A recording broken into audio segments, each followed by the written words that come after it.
Good morning, welcome back.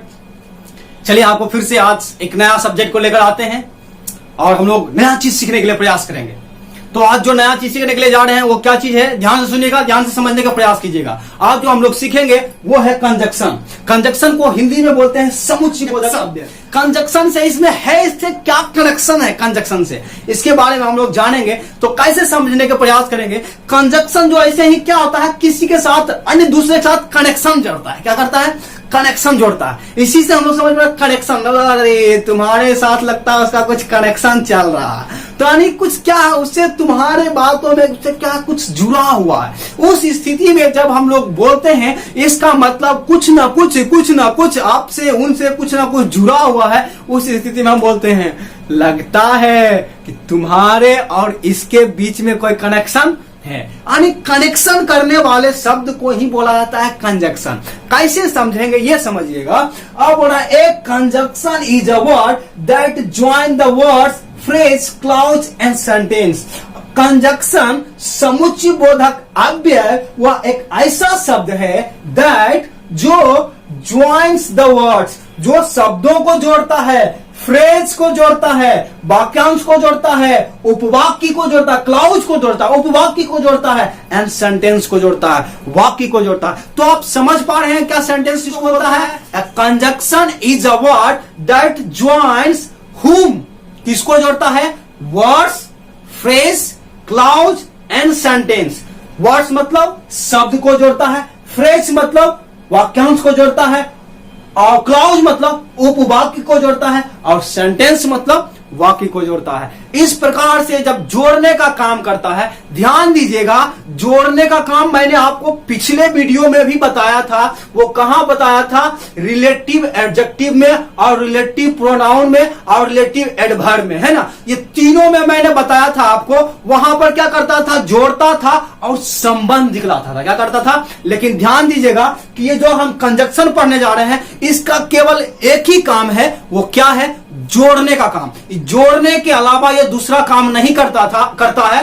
वो जो हम लोग एडजेक्टिव पढ़े थे, रिलेटिव एडजेक्टिव, रिलेटिव एडवर्ब या रिलेटिव प्रोनाउन जो हम लोग पढ़े हैं, वो क्या करता है, जोड़ने के साथ साथ उसमें संबंध भी दिखलाता है, संबंध भी बतलाता है कि क्या किसके साथ कैसा संबंध है। लेकिन हमेशा याद रखिए कि कंजक्शन जो है ये क्या करता है, एक शब्द को दूसरे शब्द से जोड़ता है, एक वाक्यांश को दूसरे वाक्यांश के साथ जोड़ता है, एक उपवाक्य को दूसरे उपवाक्य से जोड़ता है, एक सेंटेंस को दूसरे सेंटेंस से जोड़ता है। इसके अलावा दूसरा कोई काम नहीं है कंजक्शन का। It means you have to remember and you have to keep in your mind, you have to focus in your mind that connection is the only word that joins and no other work it does do, but it only connect, only joins the two sentence, two words, two clause and two phrases. Only this word conjunction join and no other work does in the sentence. So you have to keep in your mind always the no other work doth, that it belongs to conjunction. But in other way, if do in other work in the sentence, I mean to say it show the relation, yeah, show the connection any other words with a word, then in that situation we will say that this word is not conjunction. This may be adjective, pronoun या adverb. So keep it in your mind always. Okay? चलिए हम लोग बात करते हैं कि ये जो कंजक्शन है दूसरा कोई काम नहीं करता है, केवल क्या करता है, जोड़ने का काम करता है। इसका कुछ उदाहरण से हम लोग समझ सकते हैं कि इसके कुछ जो उदाहरण है, एंड है, बट है, और, because, until, till, yet, still, as, well as, otherwise, when, if, after, since, before, as, if. इस प्रकार से जितने सारे वर्ड आपको दिया जा रहा है आप बोर्ड पे, उसको सबको क्या कीजिए, आप लिख लीजिए, उतार लीजिए, कॉपी कलम निकालिए तुरंत से और इसको अच्छी तरह से आप पूरा लिख लीजिए और याद कर लीजिए। जो कुछ भी है, देयरफॉर, दो, ऑल्दो, एज, लॉन्ग, एज, इस प्रकार से as, if, whether, where, so, either, or, neither, nor, as, if, not only, but also. इस प्रकार से जितने सारे वर्ड्स आते हैं कंजक्शन का, वो सारे वर्ड को आप याद कर लीजिए और इसके बाद हम लोग क्या करते हैं, इसके बारे में विस्तृत रूप से जानते हैं। इसका भेद भी होते हैं। आपको मालूम है कितने सारे भेद होते हैं? कंजक्शन का 2 भेद होते हैं। कितने होते हैं? 2 भेद, कोऑर्डिनेटिंग कंजक्शन और सबऑर्डिनेटिंग कंजक्शन। इसके बारे में भी पूरे विस्तृत रूप से जानेंगे, तो ध्यान से सुनिएगा, समझने का प्रयास कीजिएगा। पहला भेद है उसको हम लोग बोलते हैं कोऑर्डिनेटिंग कंजक्शन।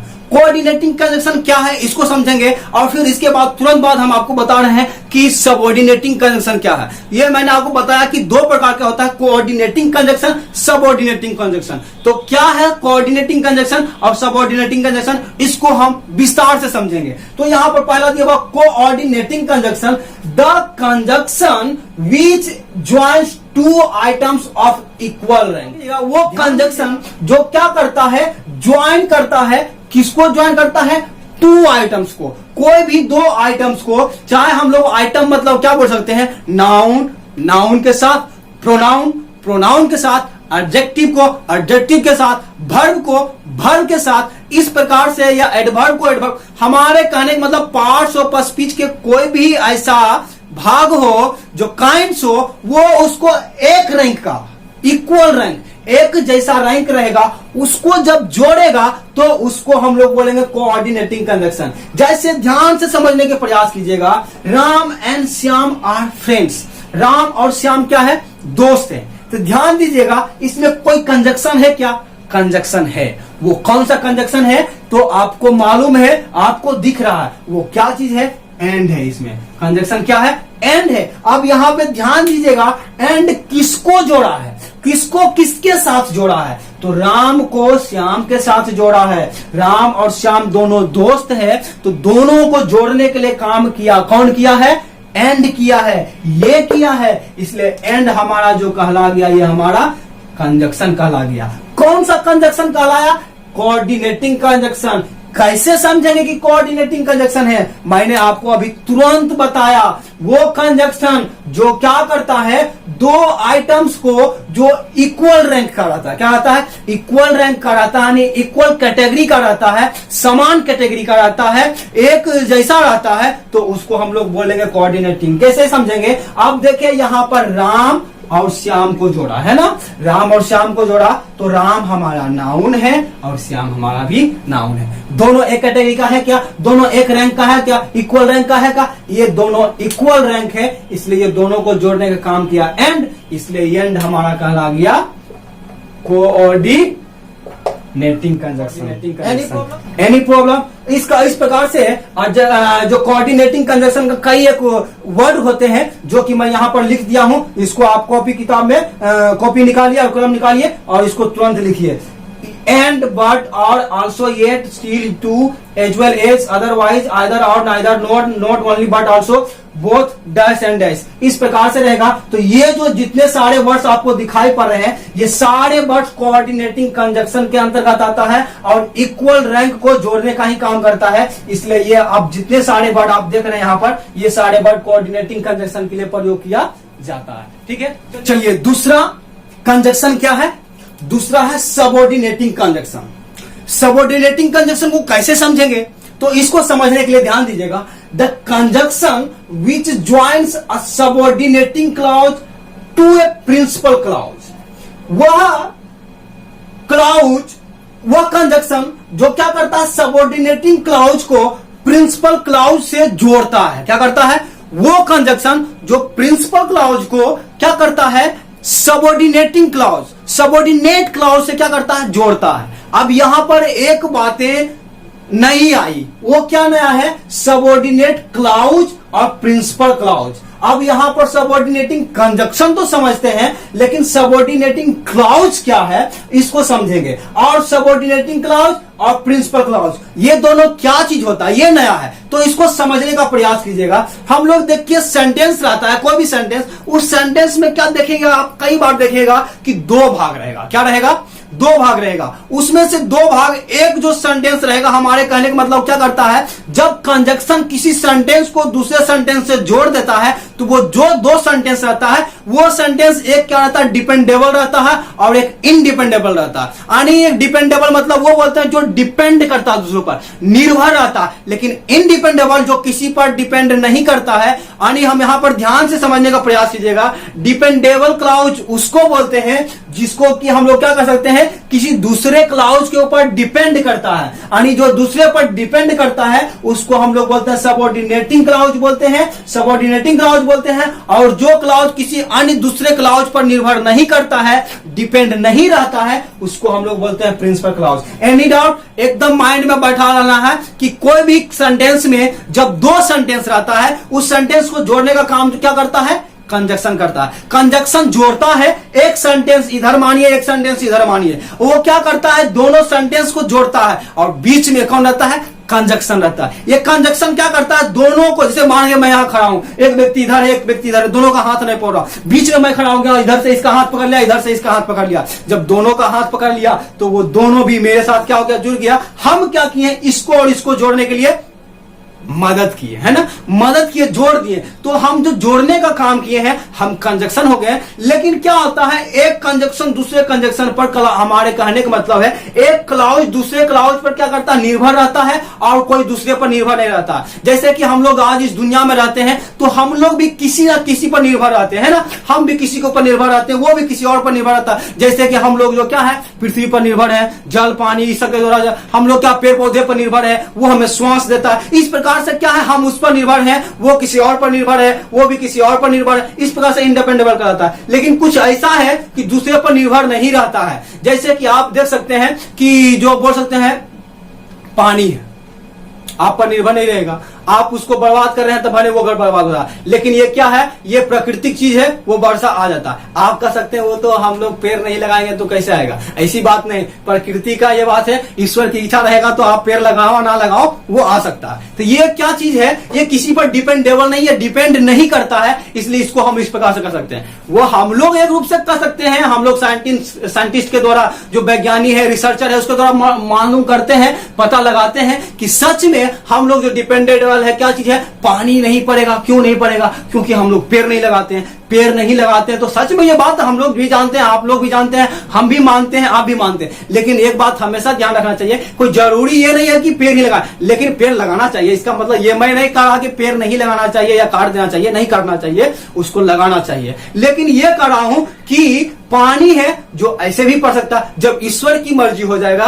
भगवान की इच्छा हो जाएगा, वो आराम से बिना पेड़ रहे या ना रहे वो पानी बरसा देगा। तो ये क्या है, ये इनडिपेंडेबल है, ये किसी अन्य पर डिपेंड नहीं करता। तो वैसे यहां पर देखिएगा, जो प्रिंसिपल क्लाउज है किसी अन्य क्लाउज पर डिपेंड नहीं करता है, लेकिन जो सबऑर्डिनेट क्लाउज है वो क्या करता है, सबऑर्डिनेट क्लाउज क्या करता है, प्रिंसिपल क्लाउज पर निर्भर करता है। तो जो निर्भर करता है उसको बोलते हैं सबऑर्डिनेट क्लाउज, जो नहीं करता उसको बोलते हैं प्रिंसिपल क्लाउज। तो यहां पर आप समझ गए हैं कि वो क्या करता है, वो कंजक्शन जो क्या करता है, सबऑर्डिनेट निर्भर रहता है, इसलिए ये क्या करता है, subordinate clause to principal clause, ये ज्वाइन करता है सबऑर्डिनेटिंग क्लाउज को प्रिंसिपल क्लाउज से क्या करता है, जोड़ता है। तो यहां पर आप समझेंगे कैसे जोड़ता है, you will pass if you work hard. इसमें ध्यान दीजिएगा, दो सेंटेंस है। कौन कौन सा सेंटेंस है, सबसे पहले यू विल पास, तुम पास हो जाओगे या तुम पास होंगे। यहां है दूसरा सेंटेंस है, यू वर्क हार्ड, तुम कठिन परिश्रम करते हो, है ना, या कठिन परिश्रम करो। इस प्रकार से, और जोड़ने का जो काम किया है, इफ किया है। कौन किया है, इफ किया है। अब यहां पर ध्यान दीजिएगा, इफ हमारा हो गया कंजक्शन हो गया।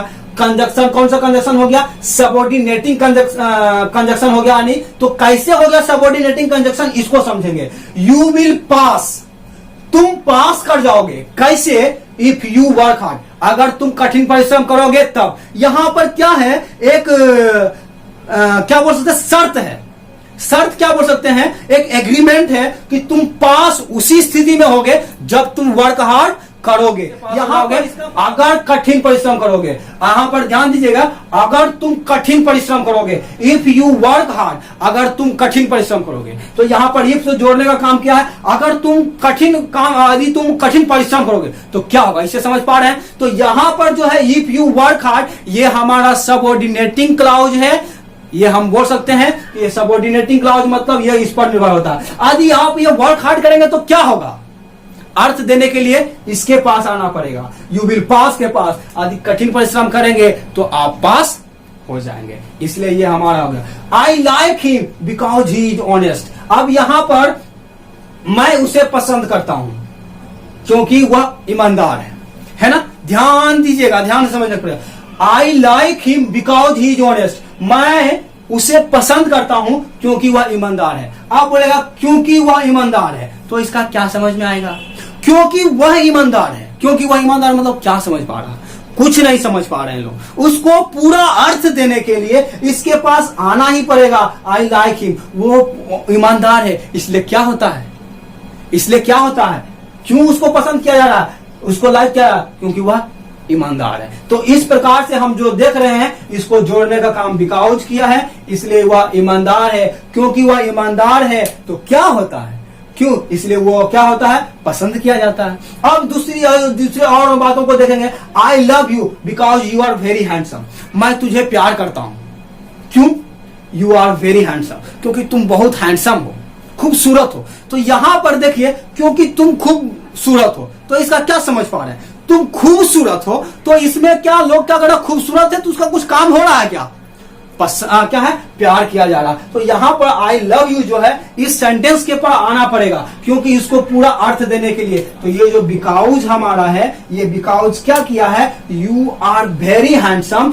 तुम बहुत सुंदर हो, क्योंकि तुम बहुत सुंदर हो, इसलिए उसको पूरा अर्थ देने के लिए उसको क्या क्या करना पड़ जा रहा है, लव करना पड़ा। इसलिए ये क्या है, इसको अर्थ देने के लिए इसके पास आना पड़ेगा। तो ये जो हमारा है, you will pass, I like him, I love you, ये सब क्या चीज है, प्रिंसिपल क्लॉज है।